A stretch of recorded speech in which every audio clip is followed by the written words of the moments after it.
سندي ونال الصحب دبا ساقها الملك. Alors c'est bon, mën nañu continuer. Cheikh Tidiane la ci doon wéy mais boo xamee li muy wax mënoo difficilement ngay contrôler sa bopp. léegi ma ne la multipolarisation du monde c'est bon, maintenant vous vous êtes calmé. Voilà. Le monde est en voie de multipolarisation. yéen ñiy laaj pour son yi am na yoo xamante ne je suis désolé mën ngeen ko trouver sur YouTube, mën ngeen ko trouver feneen, mais am na yoo xam ne ça ne se trouve que chez moi.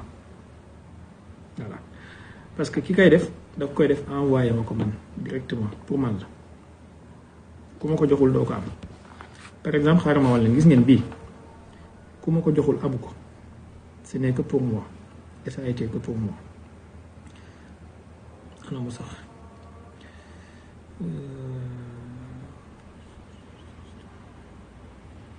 بني. ألا أيها الممدوح يا أفضل الورى ويا أيها المحمود ذو الحمد واللواء بسرك بالذات العلية ak yeneen yu dul yi maanaam yi nga xamante ne dafay apaiser xel, dafay dalal xol, dafay bu leen sonn di ko wax ci YouTube bi du ngeen ko fa fekk. Voilà, léegi soxna Dada yow ak yow ak Sa Thiès yéenay contrôler Sénégal. Voilà, Sa Thiès mooy contrôler lépp luy wàllu armée, wàllu militaire ak wàllu coup yu dëgër yi. Yow soxna Dada yaay contrôler lépp luy wàllu kii reytaan yeeg yooyu noonu, n'est-ce pas Seydi Diawel. Astagfirullah. On continue. su ngeen ma déconcentré fii ba li ma bëggoon wax ma fàtte ko damay jël bil yéegal ko mu continuer waxtaan bi après ma toog seetaan leen.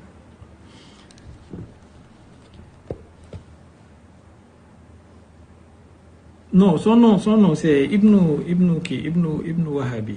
Ibnu Wahabi la bindoon ci tur bi.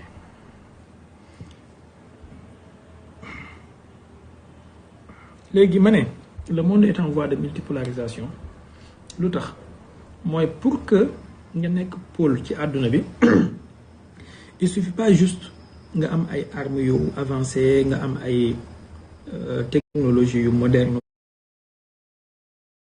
voilà, mais dafay laaj ñi nga xamante ne ñoom ñooy bokk ci pôle boobu noonu ñu am benn socle idéologique commun, waaye tamit am benn background ci ay standards yu leen boole.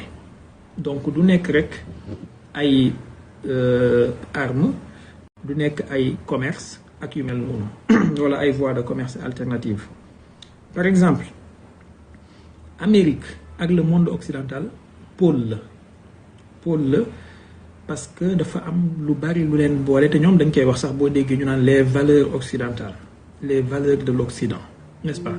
Donc am nañu benn socle idéologique bu leen boole, am nañu background yu leen boole, am nañu une vision du monde bu leen bu lié, am nañu itamit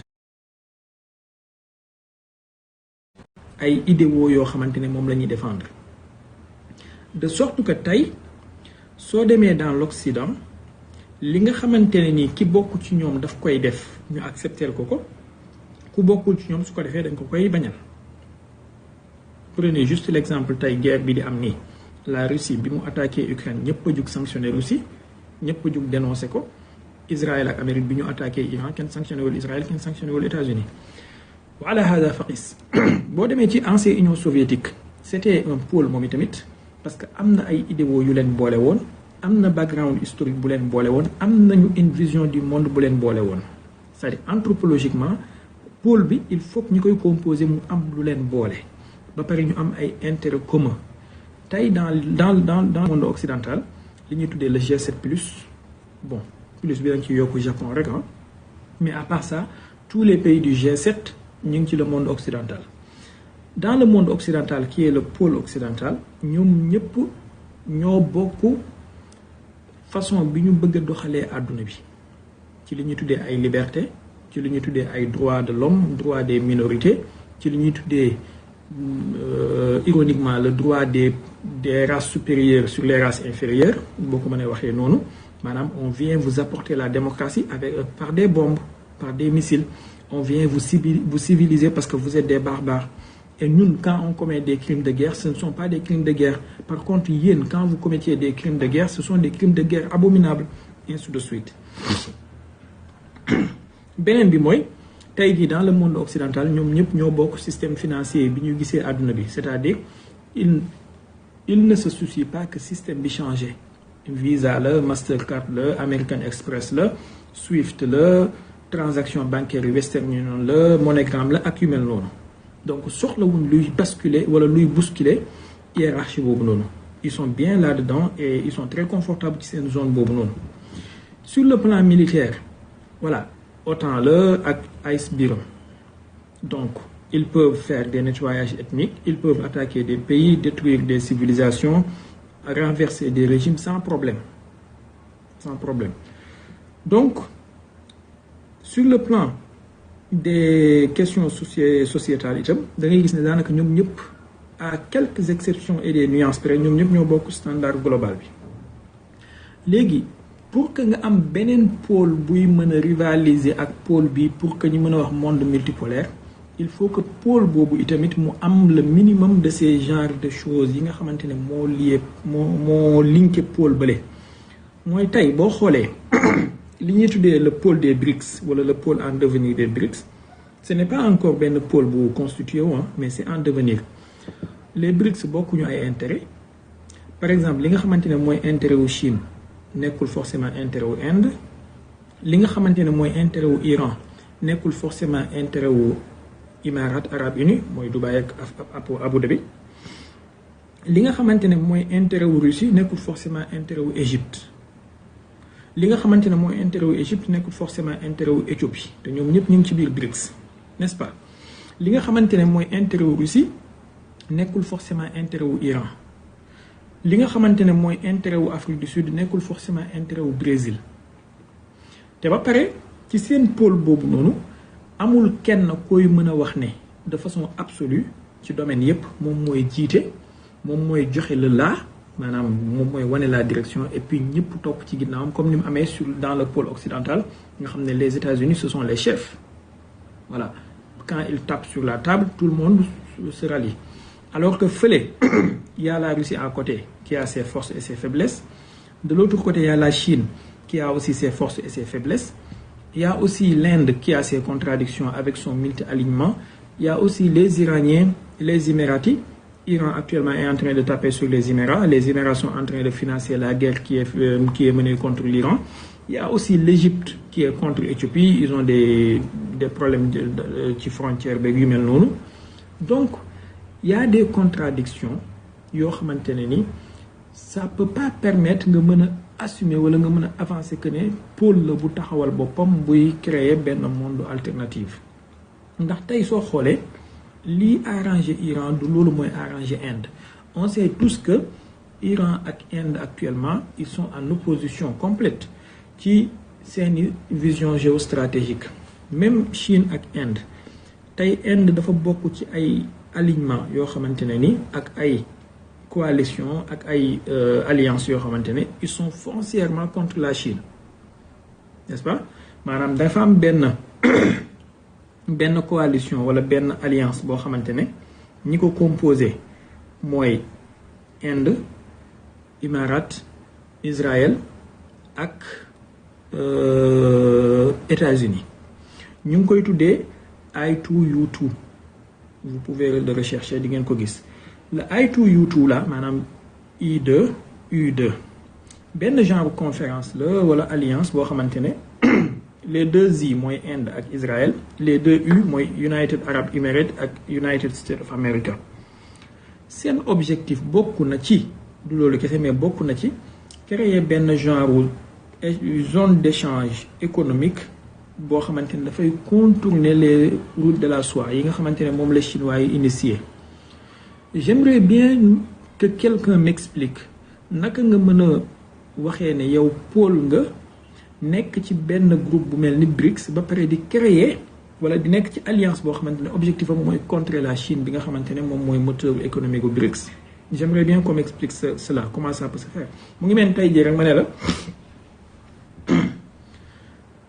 États-Unis dafa am ñenn ci biir G7 muy Italie ak France dañu nak di créer benn alliance boo xamante ne c'est contre les États-Unis c'est impensable n'est-ce pas naka noonu même Inde boobu noonu dafa bokk ci benn alliance boo xamante ne mu ngi tudd Quad QUAD ñi ko composé mooy États-Unis Australie Inde ak Japon je crois maanaam Quad bi seen objectif mooy contrer la Chine économiquement militairement castrer la Chine en quelque sorte naka nga mën a nekkee ci biir BRICS nga nekk première puissance démographique ci BRICS nekk deuxième puissance économique ci BRICS ba pare di nekk en alliance avec les ennemis du BRICS vous voyez donc tu peux dire que Inde daanaka moom mooy le maillon faible des BRICS et pourtant ils ne sont pas faibles démographiquement ni économiquement kon gis nga ne le monde en devenir wala le pôle bi nga xamante ne moom moo war a rivaliser pôle occident bi amagul taxawaay ak ñaari tànkam bu mën a tax mu mën a présenter lu crédible lu alternatif sur le plan lii ce n'est que sur le plan économique ci diggante Inde ak Chine mais aussi Inde ak Iran jëlal tey jii corridor bi nga xamante ne Netanyahu wax na ko Donald Trump wax na ko indien yi ñu ngi ciy dox mu ngi tudd IMEC I comme Inde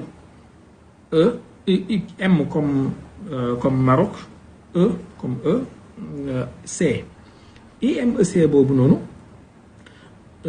li muy définir en anglais mooy India Middle East Europe Corridor India Middle East Europe Corridor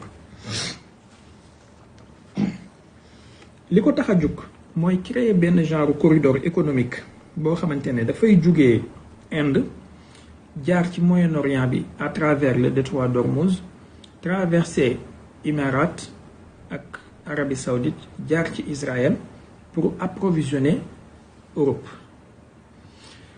du caagee ne rek dafay nekk corridor pétrolier benn hub gazier et pétrolier mais dafay nekk corridor économique boo xamante ne ay marchandises et tout dafay jaar et loolu c'est pourquoi ku xam tuuti di nga xam ne c'est pour contrer les routes de la soie bu chinois yi maintenant j'aimerais bien qu'on m'explique bu fekkee les routes de la soie bu chinois yi c'est pour créer un monde alternatif un monde multipolaire comment se fait-il Inde mi bokk ci BRICS di dugg ci lii nga xamante ne à terme c'est pour handicaper la Chine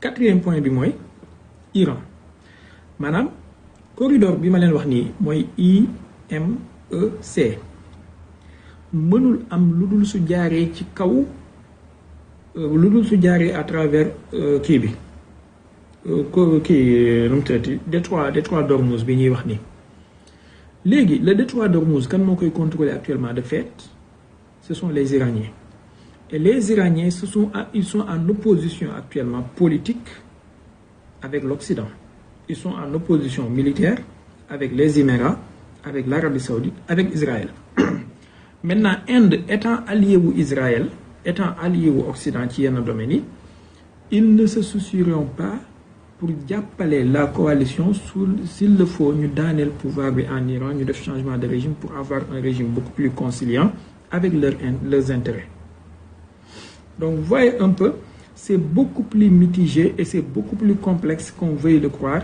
que ne rek le monde est multipolaire les BRICS ñu ngi fii Occident ñu ngi fii non c'est beaucoup plus complexe que ça beneen bi mooy soo jëlee la Russie actuellement c'est une puissance militaire et une puissance économique naissante en devenir avec un PIB en perte de pouvoir d'achat buy représenter 4e économie mondiale mais un PIB en nominal buy représenter 11e économie mondiale alors la Russie dafa am ay contradictions internes d'abord moom mais aussi dafa am ay contradictions externes avec ses alliances ndax tey mënoo ne da ngay nekk allié wu Émirats nekk allié wu Israël pas allié mais ami Israël ba pare nekk allié wu Iran c'est contradictoire la Russie dafa am ci population entre 1 et 2 millions de citoyens yoo xamante ne ils sont binationaux ils ont le passeport, la nationalité israélienne. Ces plus grands milliardaires, ñoom Abramovich et autres, ils sont tous des Israéliens aussi. Donc, est-ce que yaakaar ngeen ne Russie dina sacrifier loolu yëpp pour les beaux yeux des Iraniens? Jamais de la vie. Jamais au plus grand jamais.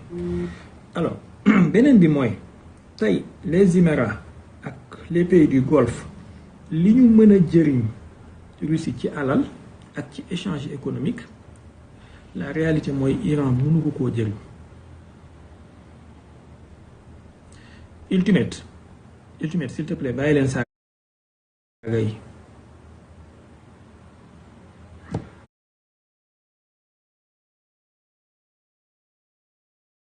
Modérateur yi ngir yàlla ku ngeen gis muy saaga ak ku mu mën a doon muté leen ko.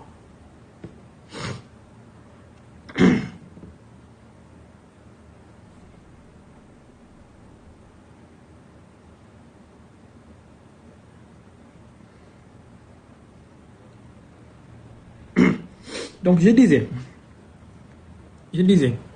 donc la Russie échange économique yi nga xamante ne nii pays du Golfe bi mën nañ ko koo jëriñ, Iran mënu ko koo jëriñ actuellement. Donc la Russie a besoin d'un Iran faible mais quand même comme allié mais restant faible et non nucléaire. léegi yooyu noonu yëpp soo ko boolantee nga ñëw ci sur le plan financier et monétaire, la banque des BRICS bi nga xamante ne siège bi mu ngi nekk Shanghai je crois, est-ce que xam ngeen ne banque boobu noonu ay devises sont libellées en dollars? mooy bi Dilma Rousseff jiite. J'aimerais bien qu'on m'explique naka nga waxee ne da ngaa bëgg créer un monde multipolaire, da ngaa bëgg a nekk pôle alternatif contre l'Occident, ba pare yow sa banque bi nga xamante ne moom nga créer pour ça nga libellé monnaie bi en dollars. J'aimerais bien qu'on m'explique. Ça c'est des choses yoo xamante ne ça demande des réflexions profondes. Ce ne sont pas des ngeen baal ma ci kàddu gi a'uuzu billahi min kalimati ana, mais ce ne sont pas de la géopolitique par revue de presse et de la géopolitique par passion ou par émotion. C'est la réalité des choses qui sont très dures souvent, très compliquées à comprendre, mais très factuelles. wuuteeg kuy ñëw rek naan la non Russie ak Chine ak Inde ak Iran ak waa BRICS comme soo ak suukar nangam dañuy àndandoo di jaanandoo di jugandoo di dóorandoo di xàccandoo di dóorandoo. C'est beaucoup plus complexe que ça, yaa axi. Beaucoup plus complexe que ça. D'autant plus que ce monde-là qui se dit multipolaire, qui se dit alternatif, amul alliance militaire boo xamante ne comme bu Occident am. Tey Occident am nañu alliance militaire, am nañu ay accord bilatéral, am nañu ay accord d'entraide militaire, n'est-ce pas? Am nañu lu ñu tuddee OTAN ak seen article 5, am nañu ci biir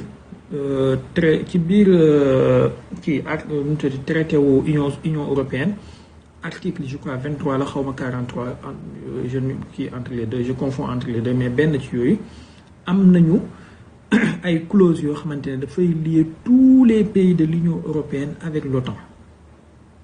Allez vérifier cela, c'est vérifiable.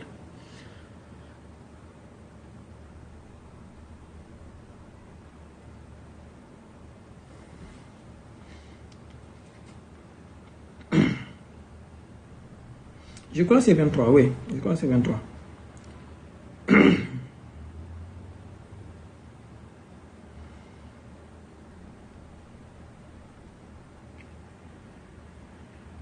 Alors, donc, ça lie de facto tous les pays de l'Union européenne à l'OTAN. Loolu amul ci BRICS. Amul ci organisation de la coopération de Shanghai wala pour la coopération de Shanghai amul ci benn ci yooyu nga xamante ne dañuy am vocation pour créer un monde alternatif. Et pour nga nekk pôle il faut que loolu am.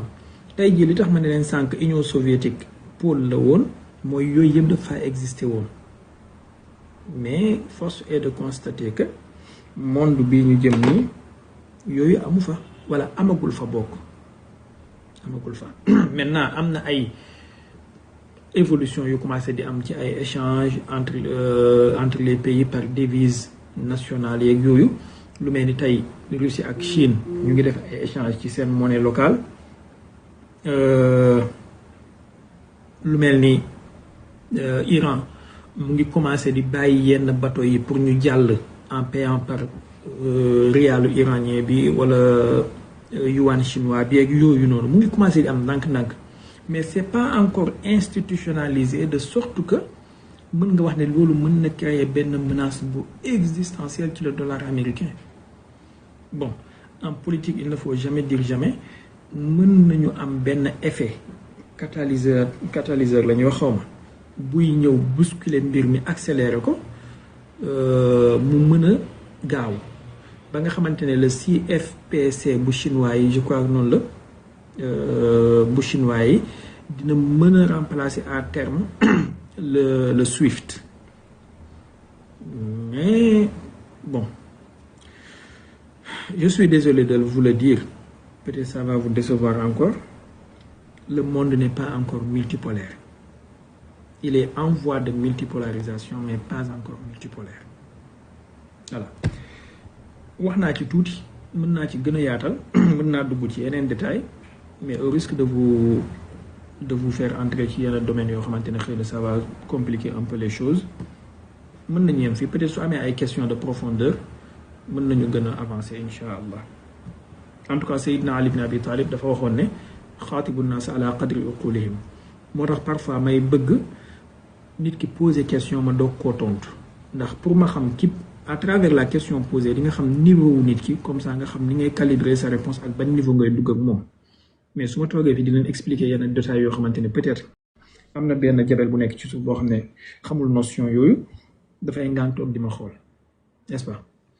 Donc maa ngi jéggalu de toute façon bu question yi amee si ça demande ñu dem plus en profondeur li ma wax nii c'est juste 1% wala 2% ci li ñu war a wax ci monde bi ma leen di wax nii il y a plein de choses yu ñu ci mën a wax. Et puis voilà léegi Bill yéegal yaa ngi ma doon wax ne am na loo ci bëgg a wax ci monde en multipolarisation bi après ñu doog a jël yeneen questions yi mais la ñu jël Bill s'il vous plaît.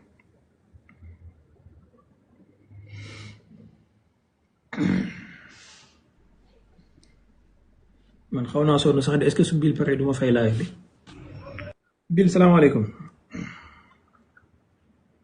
waaw Cheikh bi. na nga def ba yaa ngi si jàmm. ziar naa la. yàlla nangu ziar naka itee. waaw daa mel ni may bëggoon expliquer xam naa daanaka yëpp wax nga ko. macha allah. vas-y Bill. parce que pour nit ñi mën a comprendre exactement multipolarisation dafa am ay bases yu muy tege bases yooyu nag du question que ne du force militaire rek du force économique mooy comme li nga expliqué noonu par exemple mooy que ne dafa am par exemple ay systèmes yoo xamante ne moo dajale les nations à travers un pôle. léegi nag système yooyu pour nga mën koo dajale il faut mu nekk benn rouage boo xamante ne nii day du durer dans 5 ans wala 10 ans dañ koy construire. et nag construction boobu dafay yàgg parce que problème mooy soo xoolee système bi nga xamante ne la manipulation bi nga xam ne États-Unis moo ko jiite fan la départ ci Grande-Bretagne la départ Grande-Bretagne moo posé les bases et les fondements bi ci système multipolaire bi système unipolaire bi ñu nekk nii Grande-Bretagne moo posé base yi ba fi ñu doon nii même ba léegi mooy tirer les ficelles kon nag benn système multipolaire mënut a xëy ñooy noonu à travers le monde parce que problème mooy rouage yi moo